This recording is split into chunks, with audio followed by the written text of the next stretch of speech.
Hi everyone, welcome back to another video from Tech Basics. In this video, we will be learning how to log into Zangi application on your mobile device. To log into Zangi account, first of all open the Zangi application on your device and then make sure to look for the sign in option.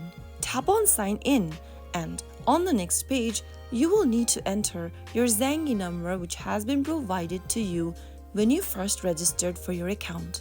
Make sure you type in your Zangi number correctly. After you do that, tap on the continue button. On the next page, it'll ask you to enter your password for your account. Type down your password and click on continue. You will then be able to log in to your Zangi account. All you need to do is to make sure to type in your credentials correct and you will then be able to sign in without any delay. So that is how you easily log into Zangi. I hope the video was helpful to you.